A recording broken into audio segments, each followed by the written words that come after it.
Indonesia. Selamat datang di Bioskop Frost Diamond. Silahkan duduk dengan nyaman, pasang sabuk pengaman kalian, dan pastikan kalian tonton video ini sampai habis. Like video ini guys, klik tombol subscribe atau kalian akan dicari. Baca.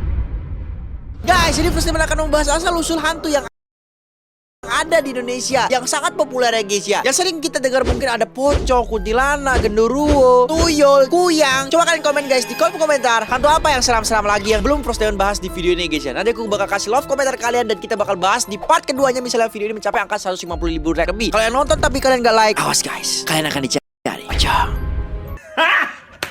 Nah, jadi sekali lagi guys, Indonesia memang tidak bisa lepas dari cerita misteri di kalangan masyarakat ya guys ya. Nah, sebagai masyarakat guys, masih bisa mempercayai keberadaan hantu atau arwah orang yang sudah meninggal dunia dan dapat gentayangan menakut-nakuti kita sebagai manusia ya guys ya. Bahkan Frost Diamond aja sering ditakut-takutin nih guys ya. Biasanya nih guys ya, kalau aku keluar ke rumah gitu kan, malam-malam nih ya, kadang-kadang kayak ada sliwer warna putih gitu ya guys ya. Terus aku perhatikan kadang-kadang nggak ada, kadang-kadang pocong gitu guys ya. Coba kalian komen guys, siapa dari kalian yang pernah terjadi hal seperti itu guys? Nanti aku bakal kasih love komentar kalian ya guys ya. Oke.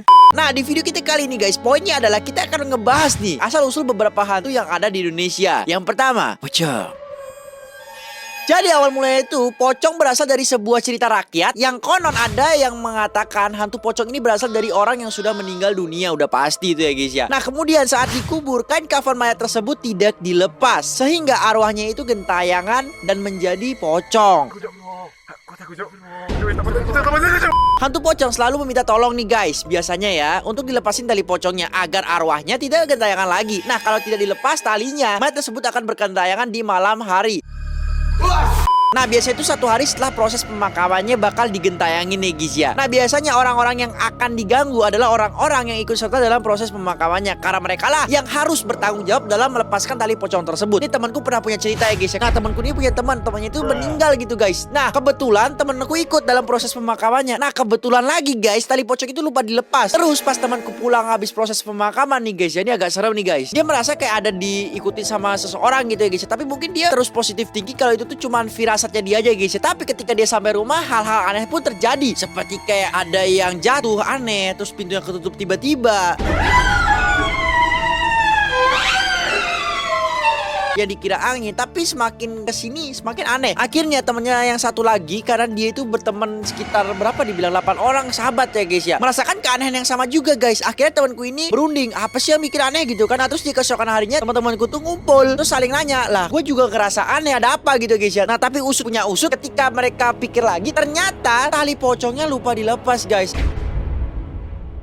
Jadi, selain itu, hantu pocong juga akan muncul atau menampakkan dirinya di hadapan keluarganya untuk menyampaikan keinginan atau sesuatu yang belum tersampaikan nih guys. Nah, biasanya juga kalau di tempat aku juga biasanya itu seperti ini ya guys ya. Nah, jadi kayak kalian udah mulai tahu kan ya guys ya, kalau kalian ada perasaan ke seseorang, mending diungkapin aja guys sebelum nanti kalian meninggal terus ada yang belum kalian selesaikan gitu guys. Misalnya kalian belum menyatakan cinta kepada seseorang yang kalian cintai, nyatakan sekarang juga guys. Kalau ditolak masalah belakang, yang penting rasa penasaran kalian itu sudah terkabul dan tidak ada rasa penasaran lagi guys.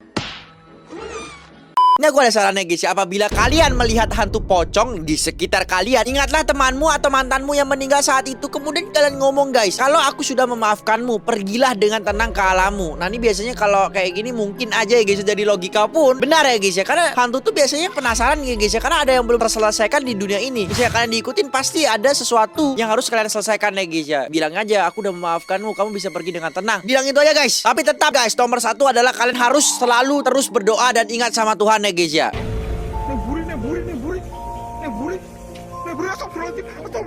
Nah, ini juga aku mau cerita ya guys ya, kenapa pertama kali aku tahu hantu pocong ya guys ya, itu juga dari teman aku ya guys ya. Katanya nih guys ya, ini ada cerita lucu lagi guys. Emang hantu pocong itu bentuknya kayak gimana sih? Kan zaman dulu kan soalnya kan belum ada HP nih guys. Jadi aku langsung nanya guys, dan aku percaya aja gitu ya guys ya. Katanya itu guys ya, hantu pocong itu memiliki bentuk yang lucu, unyu, gemes, kata temanku ya guys ya. Lah, terus aku tanya, lah kenapa? Terus kenapa lu takut? Terus teman gituin kan ya guys ya. Terus dia gini guys, karena pocong ini berbentuk seperti guling katanya guys ya, yang bisa katanya itu bisa dipeluk juga. Lah, terus aku makin bingung, bentuknya kayak guling katanya. Terus tapi dia takut. Wah, ini kayaknya bohong nih guys gitu kan. Jadi aku bingung guys ya, seremnya di mana gitu guys ya. Masa guling dia takut gitu. Nah, jadi hantu ini tuh guys ya, itu udah legend banget guys, dan sangat populer terutama di Indonesia ya guys ya. Saking populernya, Frost Diamond aja kayaknya kalah ya guys ya. Masih populeran si pocong guys, dari kakek, nenek, bocil-bocil, bayi. Bayi belum tahu ya. Iya. Pada tahu pocong guys. Ini terkenalan Just No Limit sama pocongnya aja kayaknya kita kenalan pocong ya guys ya. Ini besok-besok si pocong jadi influencer kali ya guys ya.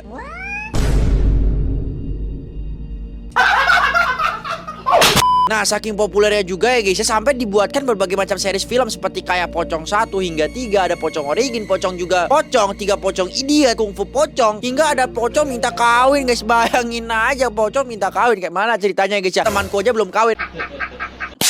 Nah guys, ini akhirnya baru dikasih tahu teman-temanku guys ya, lebih detail lagi, bukan cuman guling doang ya guys ya. Nah, katanya itu ciri-ciri pocong itu waktu pada saat itu ya guys ya, katanya dia memakai kain kafan yang sangat kotor, terus wajahnya hancur, penuh belatung, tampak hitam kayak gosong gitu katanya ya guys ya, dan baunya itu seperti bangkai busuk saat dia menampakkan diri guys. Nah, kalau kita bahas menampakkan diri ya guys ya, biasanya dia ini menampakkan diri di bawah pohon beringin atau pohon pisang, bisa juga di pinggir jalan yang sepi, bisa di kuburan dan tempat-tempat angker lainnya. Coba buat kalian yang biasanya pernah ngeliat pocong, coba kalian komentar di bawah ya guys ya, dimana kalian ngeliat pocong tersebut guys. Nah, biasanya hantu ini juga bergentayangan di Indonesia, terutama di Pulau Jawa dan di Sumatera ya guys ya. Ini kayaknya kalau di Bali agak jarang ya guys ya, karena agak beda server sedikit guys. Nah, sama kayak hantu Indonesia pasti beda sama hantu yang ada di Jepang gitu guys ya. Kalau di Jepang kan ada Sodako, Kuchisake Onna. Kalau di Indonesia kan pocong, kuyang dan lain-lainnya sebagainya ya guys ya. Nah, namun pocong ini biasanya juga dikabarkan suka menampakkan dirinya juga di Malaysia guys.